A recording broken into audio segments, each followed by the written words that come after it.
Boa noite, meus irmãos. A graça e a paz do Senhor Jesus a todos. Vamos abrir nossas Bíblias em Marcos, capítulo 12.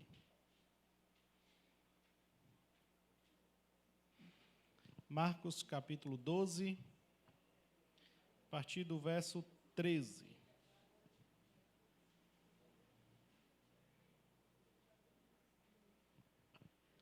Marcos, capítulo 12, a partir do versículo 13.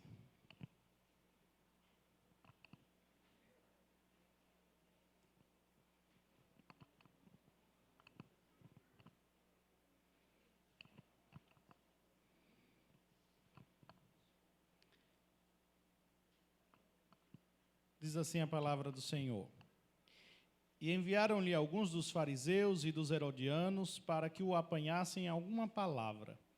Chegando, disseram-lhe: Mestre, sabemos que és verdadeiro e não te importas com quem quer que seja, porque não olhas a aparência dos homens. Antes, segundo a verdade, ensinas o caminho de Deus.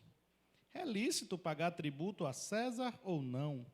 Devemos ou não devemos pagar? Mas Jesus, percebendo-lhes a hipocrisia, respondeu: Por que me experimentais? Trazei-me um denário para que eu o veja. E lhe o trouxeram. Perguntou-lhes: De quem é esta efígie e inscrição? Responderam: De César. Disse-lhes então Jesus: Dai a César o que é de César, e a Deus o que é de Deus. E muito se admiraram dele. Que o Senhor nos abençoe com a pregação da sua palavra. Meus irmãos, esse episódio está logo após um acontecimento importante, a entrada de Jesus em Jerusalém, onde Jesus, ao entrar em Jerusalém e ir até o templo, se depara com uma circunstância muito desagradável e triste dentro do templo. Estavam transformando o lugar de oração em lugar de comércio. Então, o Senhor Jesus, com o seu zelo pelas coisas do seu Pai, purificou o templo de maneira que entra lá, não permite que ninguém faça mais aquilo. Isso ocasionou uma perseguição contra Jesus. Alguns se levantaram para questionar a autoridade que Jesus tinha para fazer aquilo. E Jesus não lhes respondeu quem havia lhe dado a autoridade, como eles estavam querendo que respondessem. Eles foram lá para fazer pegadinhas ou perguntas capciosas para que Jesus, de repente, ficasse mal com o povo. Mas Jesus, muito sábio, conseguiu responder para eles de maneira maravilhosa, de maneira que ele responde no final, que ele não diria com que autoridade ele fazia aquelas coisas. Essa era a semana decisiva da história. Essa era a semana que marca a crucificação de Jesus, sua prisão e todos esses acontecimentos.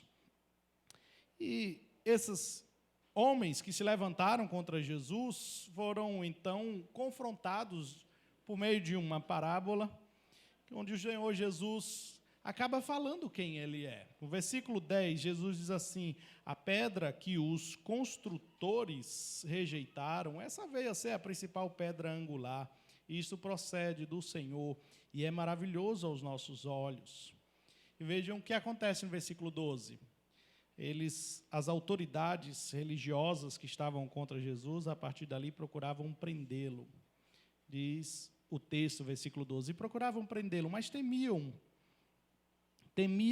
porque compreenderam que contra eles proferira essa parábola. Pois bem, hoje nós veremos mais um confronto. Depois desse confronto, houve um outro confronto e vamos ver como Jesus responde. Hoje nós veremos que, ao ser confrontado sobre os impostos, Jesus explica que o governo secular pode ser legítimo, porém a lealdade a Deus é fundamental para o cristão. É isso que nós veremos, mas eu gostaria de fazer um pouco diferente nessa noite, nós iremos fazer essa exposição observando todo o relato e no final a gente tira algumas lições. Então vamos aos fatos. Versículo 13.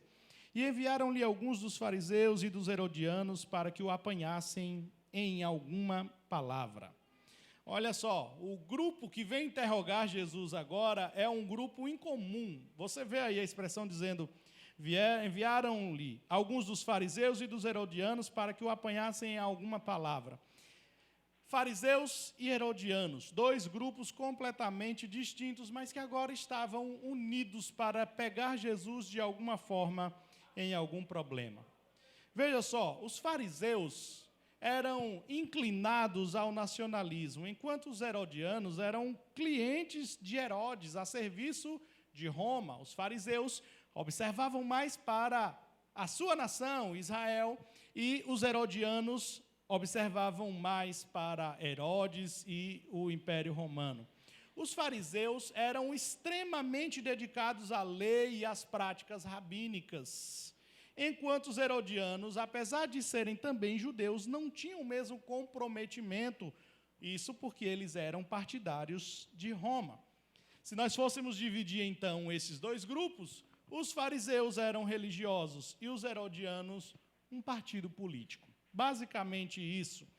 E apesar das grandes diferenças que haviam entre eles, havia algo em comum naquele momento. Veja só, volte um pouquinho em Marcos capítulo 3, e você vai ver esse grupo unido. Marcos capítulo 3, versículo 6. Observe o que está escrito lá. Retirando-se os fariseus, conspiravam logo com os herodianos contra ele e como lhe tirariam a vida. Desde aquele episódio que Jesus cura um homem da mão ressequida, os fariseus e os herodianos começaram a conspirar para matar Jesus. Então, apesar das grandes diferenças, havia algo em comum entre eles agora. Ambos os grupos estão extremamente incomodados com Jesus Cristo, por causa dos seus feitos, por causa das suas palavras, e especialmente por causa do seu reconhecimento na sociedade. Então, eles alimentam um espírito de matar Jesus.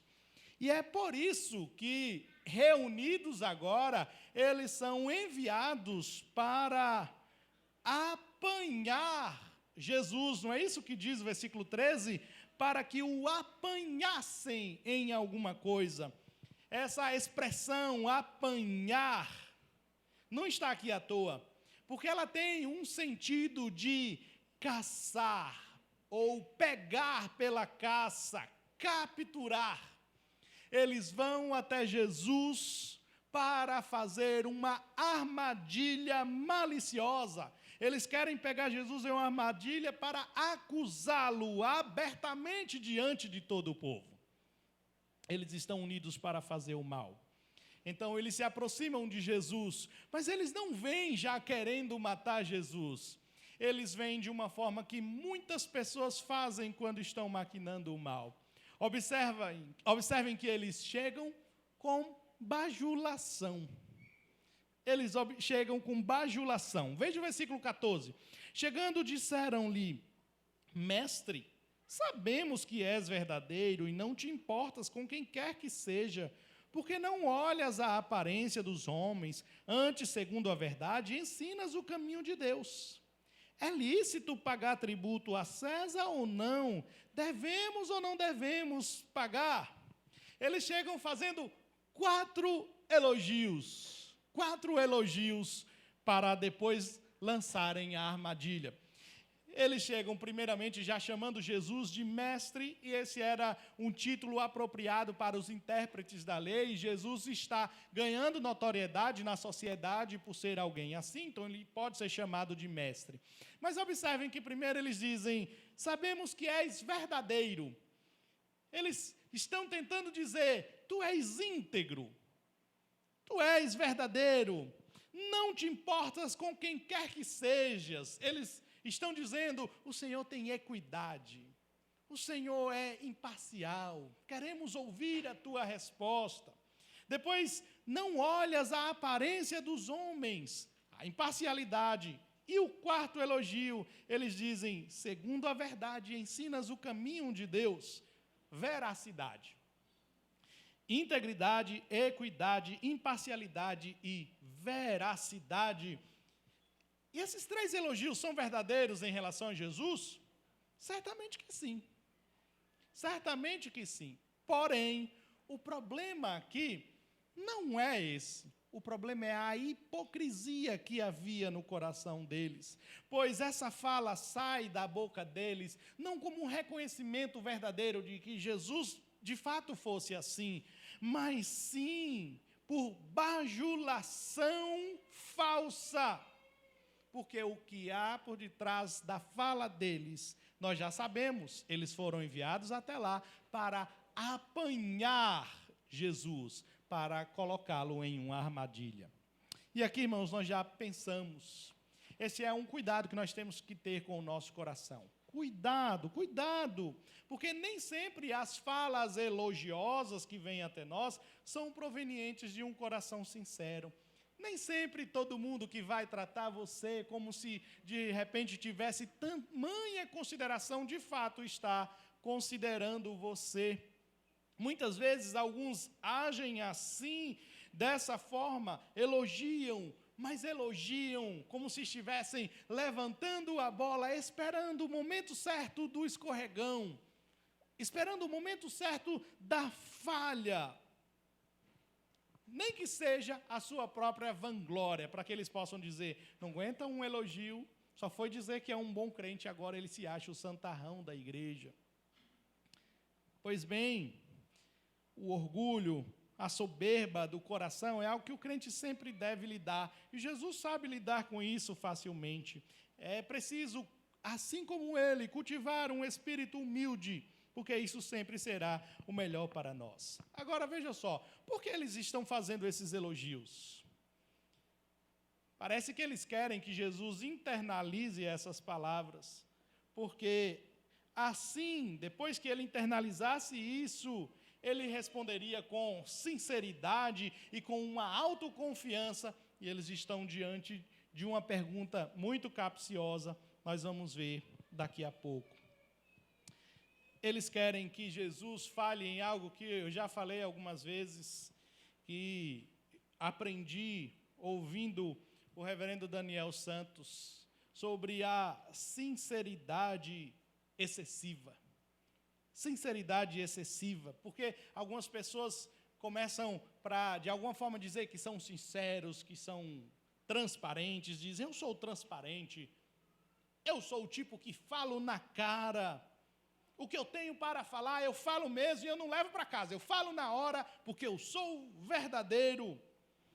E o que parece ser uma virtude, quando praticado de forma errada, de forma impensada, de forma capciosa, na verdade acaba sendo um pecado, mesmo que poderia ser uma virtude. E quem diz isso é as Escrituras. Provérbios 18:2. O insensato não tem prazer no entendimento, senão em externar o seu interior. Provérbios 18:2. O reverendo Daniel Santos, sobre isso, escreve assim: o alívio de ter colocado para fora o que se pensa não paga a vergonha de ser chamado de tolo. Você já considerou a possibilidade de que o seu desejo excessivo de externar o seu coração pode causar aflição no coração dos que ouvem? E esse é um cuidado que os crentes devem ter. Ainda mais em tempos de redes sociais, em que acabou tornando-se terra de ninguém, e todos viraram especialistas em tudo.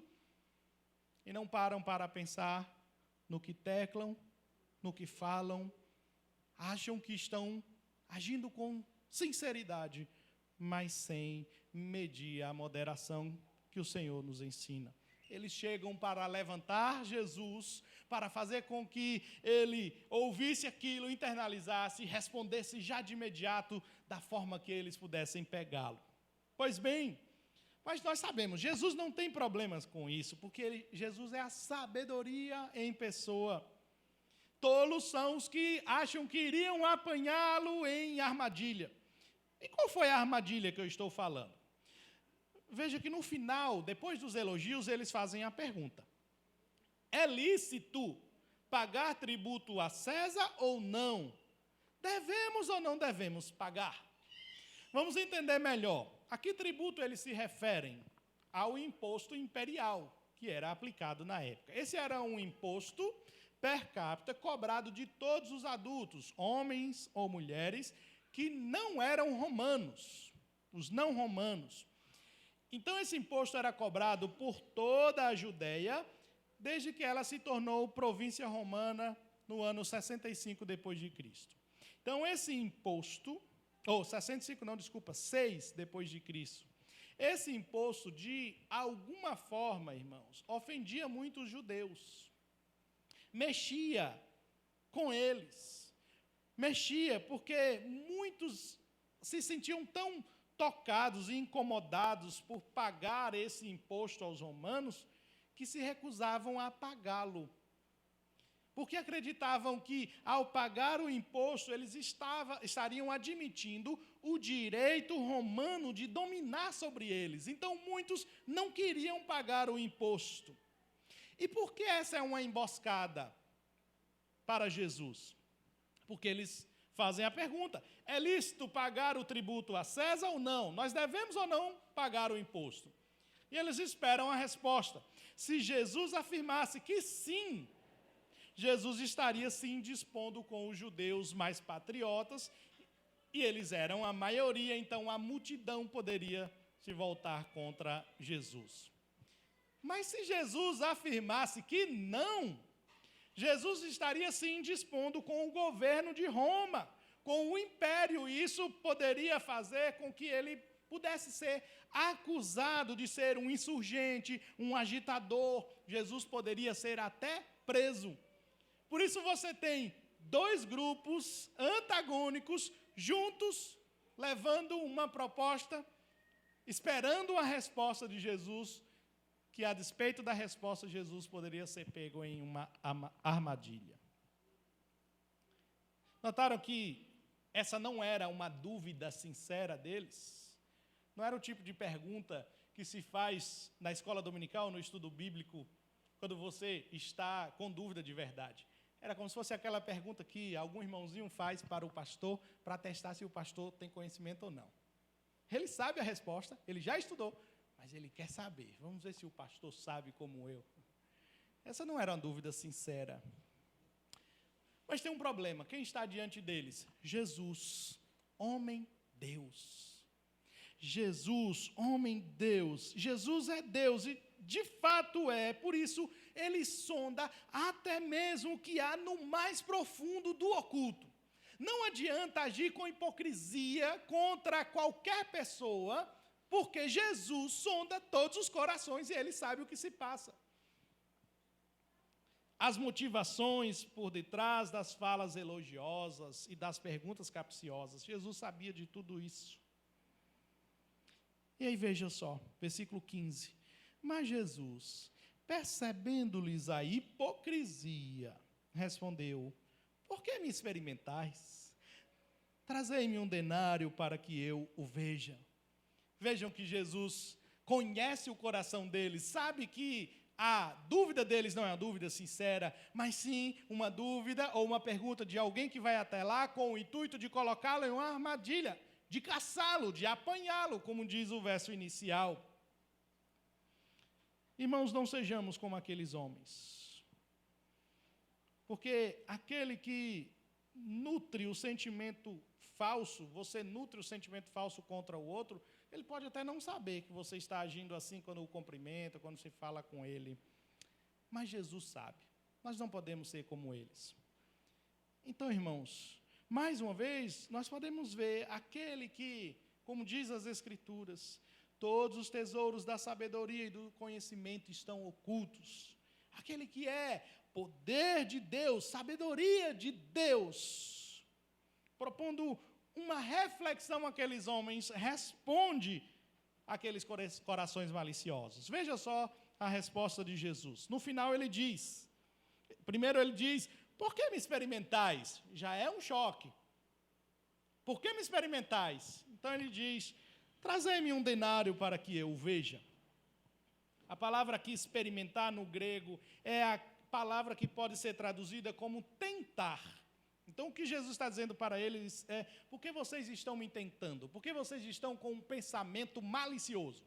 Está falando literalmente para eles isso.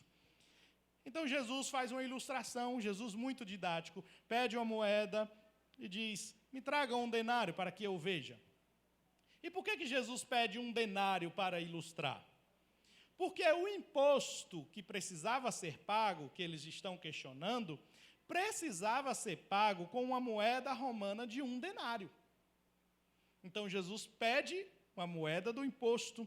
E nós vamos lembrar, um denário equivale, então, a um dia de trabalho. Era uma moeda de prata que tinha a imagem do imperador Tibério César e uma inscrição na moeda escrita assim: Filho do Divino Augusto. Então, tem a imagem de Tibério César na moeda e tem uma inscrição dizendo Filho do Divino Augusto. E do outro lado da moeda tinha a inscrição Sacerdote Supremo. Sacerdote Supremo. Imagina um judeu com uma moeda dessa na mão. Era de fato uma ofensa para eles pagar o imposto dessa forma. Para a sensibilidade judaica era extremamente ofensiva, porque era uma moeda idólatra. Era uma moeda idólatra e trazia uma inscrição blasfema. Filho do Divino Augusto, sacerdote supremo. Então eles trazem a moeda e finalmente Jesus lhes dá a lição necessária para aquela pergunta. Versículo 16. E lhes trouxeram. Perguntou-lhes: de quem é esta efígie e inscrição? Essas informações que estão na moeda. Então eles respondem: de César. Notaram a pergunta? Jesus diz: de quem é a imagem e a inscrição na moeda? Eles respondem: de César. Então Jesus proclama uma grande verdade diante deles, essa expressão, irmãos, que muito fala aos nossos corações ainda hoje, e você vai entender por quê quando nós extrairmos as lições. Jesus diz no versículo 17: disse-lhes então Jesus: dai a César o que é de César, e a Deus o que é de Deus. Há dois ensinamentos aqui importantes para nós. E o dia de hoje é muito oportuno para que nós pensemos nisso. Primeiro ensinamento, irmãos. Devemos nos sujeitar às autoridades humanas, vírgula, com ressalvas. Devemos nos sujeitar às autoridades humanas com ressalvas. Por isso que Jesus primeiro diz: dai a César o que é de César. A resposta de Jesus deixa bem claro, então, para os seus discípulos que, sim, eles deveriam se sujeitar às autoridades políticas, desde que essa sujeição não comprometesse sua sujeição ao próprio Jesus, ao próprio Senhor. Portanto, o tributo deveria ser pago, porque o imposto é uma dívida. E por que eles deveriam pagar o imposto? Porque o império, teoricamente, teria direitos e os cidadãos deveres, visto que, de alguma forma, mesmo que às vezes falha naquela época e nos nossos tempos, beneficiava de alguma forma a comunidade. Por exemplo, ali já havia uma comunidade relativamente organizada. Esse é um período em que há a construção de boas estradas, há uma sensação de segurança. Esse é o período em que os judeus experimentavam a famosa Pax Romana. Ou seja, o imposto era devido a César, então paguem a César. Se é ao governo, paguem. E dói, não é? Quando a gente paga imposto, você vai fazer o imposto de renda, na hora de pagar, você olha e se revolta. Você vai pagar o seu IPVA e você se lembra dos buracos que você passou por aí, o pneu que você perdeu em algum momento. Mas esse é o princípio que é extraído da própria Escritura. O apóstolo Paulo escreve aos Romanos, no capítulo 13, versículo 1, todo homem esteja sujeito a autoridades superiores, porque não há autoridade que não proceda de Deus, e as autoridades que existem foram por ele instituídas. Então, sim, irmãos, nós temos responsabilidades com a sociedade e com o governo também. E, portanto, nós não devemos fugir dessa responsabilidade como cristãos. Nós devemos entender que, primeiramente, toda autoridade é constituída por Deus. E ao dizer que toda autoridade é constituída por Deus, tem grande significado para nós. Deus constitui autoridades, seja para a espada ou seja para o bem. Seja para a disciplina ou seja para a bênção. Deus é quem governa o mundo, portanto, não há nenhum governo que seja superior ao dele. Por isso, a obediência a Deus não é contrária à sujeição ao governo, exceto por uma condição. Jesus não para dizendo, dai a César o que é de César, paga e acabou. Nós devemos a Deus o que é de Deus. Foi assim que Jesus encerrou a frase. E essa é a vírgula, a exceção, o cuidado que o cristão deve ter. A obediência a Deus não é contrária à sujeição ao governo, exceto por uma condição. Devemos a Deus o que é de Deus. E esse é o segundo aprendizado. Se o primeiro devemos nos sujeitar às autoridades humanas, com ressalvas, nós entendemos a ressalva. O segundo ensinamento o limite para a sujeição às autoridades humanas é a sujeição total a Deus. Dai a César o que é de César, mas dai a Deus o que é de Deus. Nossa sujeição total não é a homens, nossa sujeição total é a Deus, e isso é inegociável. César o que é de César, mas a Deus o que é de Deus. Então, quando o que as autoridades humanas definirem como regra, como padrão, e isso ferir frontalmente, cabalmente os ensinamentos de Deus, nós obedeceremos a Deus, mesmo que isso custe a nossa vida. Um exemplo, Dietrich Bonhoeffer se opôs corajosamente a Hitler e aos preceitos do nazismo até ser enforcado como espião em um campo de concentração nazista em abril de 1945. Um cristão. Querem mais exemplos? Se em algum momento as pessoas ou a lei impor regras que contrapõem os ensinamentos bíblicos, nós teremos que ficar com Deus. Se a lei disser que a igreja deverá fazer um casamento homossexual, por exemplo, que nos levem presos. É isso que nós devemos fazer. Na igreja, não. Importa obedecer a Deus. Se a lei disser que todo mundo pode, de alguma forma, livremente abortar e todos deverão praticar isso, os crentes não. Eles não irão aceitar isso. Pense em uma série de coisas que certamente vem à sua mente. O argumento de Jesus foi bem claro. Ele diz, de quem é a imagem na moeda? E eles responderam, de César. Então Jesus está dizendo, este denário pertence a César, porque carrega a imagem de César. E em contrapartida, nossa sujeição plena é a quem? E aí os estudiosos levantam algo muito interessante, brilhante, porque se no denário havia a imagem de César, então aquela moeda pertencia a ele, nós devemos nos lembrar que a vida do povo de Deus deve pertencer a Deus, porque esta vida foi feita à imagem e semelhança de Deus. Nós carregamos em nossos corações gravados não a inscrição de César, não a inscrição do governo, não a inscrição das autoridades, não a inscrição da justiça mundana, humana. Nós carregamos em nosso coração a inscrição da palavra de Deus plantada em nós. E nós que chegamos ao pleno conhecimento disso devemos sujeição total a Deus, porque Deus é o Criador de tudo. Portanto, Ele possui o domínio até mesmo sobre o imperador. Logo, a autoridade do imperador é sujeita à autoridade de Deus. Então, como Jesus ensinou aqueles discípulos, nós cumprimos com o nosso papel social, pagamos os nossos impostos, porque essa não é uma prática ilícita para o cristão.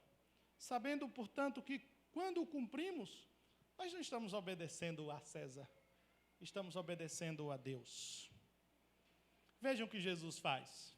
Eles queriam uma resposta, mas essa resposta que eles queriam, eles não obtiveram. Qual foi a reação deles que foram até lá apanhar Jesus? Olhe de novo para o verso 17. E muito se admiraram dele.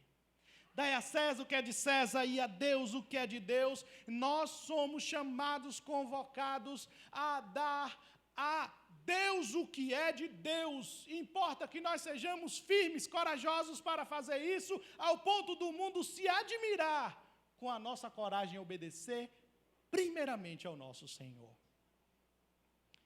Qual a reação deles, irmãos? Eles se admiraram. Jesus não caiu na armadilha deles. Eles certamente, então, não desistirão, mas a armadilha deles certamente muito nos ensinou nessa noite. Porque quando Jesus foi confrontado sobre os impostos, ele explicou que o governo secular pode até ser legítimo, porém a lealdade a Deus é fundamental para o cristão. Então leve para a sua casa, esta noite, devemos nos sujeitar às autoridades humanas, vírgula, com ressalvas. As ressalvas são a nossa sujeição total a Deus. Se as autoridades humanas exigirem de nós que nós contrariemos a palavra de Deus, nós devemos ser o povo que vai dizer não, mesmo que nos custe a liberdade e a vida. Nós precisamos nos lembrar que, apesar de não sermos desse mundo, nós estamos nesse mundo. Por isso, nós devemos entender que a sujeição ao governo faz parte da sujeição a Deus. Então, nós devemos, como cristãos, ser cuidadosos com a rebelião, com as palavras, com maldições proferidas, por exemplo, contra líderes, governantes. Lembre-se que Deus os usará, seja para a bênção, seja para a disciplina da nação. Isso não quer dizer que os cristãos não podem criticar, não significa isso. Porque quando o governo faz o mal, o povo de Deus tem que ser o arauto para também demonstrar isso. Nós precisamos aprender a agir com a moderação necessária ao ponto de que nós não firamos os princípios estabelecidos por Deus. O segundo ensinamento faz parte das ressalvas. O limite da sujeição às autoridades humanas é a sujeição total a Deus. Todos os aspectos da vida terrena estão sujeitos ao Deus soberano. Deus controla até mesmo o mais poderoso dos governantes. O mais poderoso dos governantes está sob o controle do nosso Deus.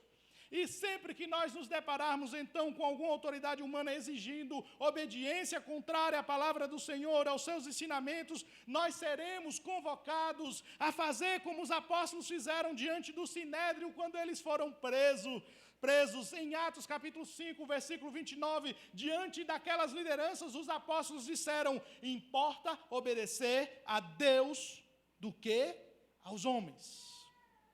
E é isso que o Senhor espera de nós. Que o Senhor nos ajude, irmãos, a sermos mais apegados à sua palavra, para que tenhamos firmeza suficiente para podermos dizer como os apóstolos disseram: importa obedecer a Deus do que aos homens. Mesmo que nos prejudique em algum momento, mesmo que custe a nossa vida, importa obedecer a Deus do que aos homens.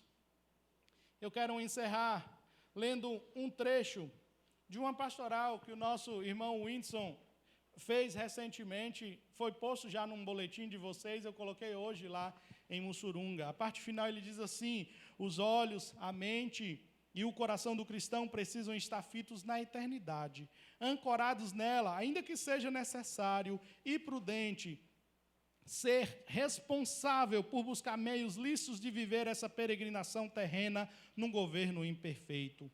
Como orou nosso Senhor Jesus Cristo: não peço que os tires do mundo, e sim que os guardes do mal. A temperança é fruto do Espírito indispensável para esse fim. Coragem na aflição perpetrada por algum governo mau. fidelidade na paz promovida por algum governo bom, esperança na consumação de todas as coisas sob a esfera de qualquer governo. De um jeito ou de outro, o fim é que todas as coisas, inclusive governos, cooperam para o bem do povo de Deus. Que o Senhor nos abençoe e olhe para nós como um povo que esteja pronto, a despeito das circunstâncias, para dizer: importa obedecer a Deus do que aos homens. Que Deus os abençoe, meus amados irmãos. Vamos fazer a leitura de Ezequiel, capítulo 48.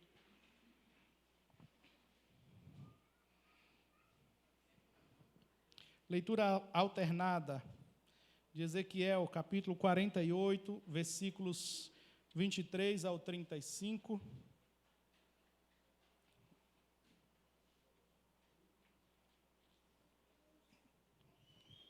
Vou pedir que nosso presbítero Marcos Carlinhos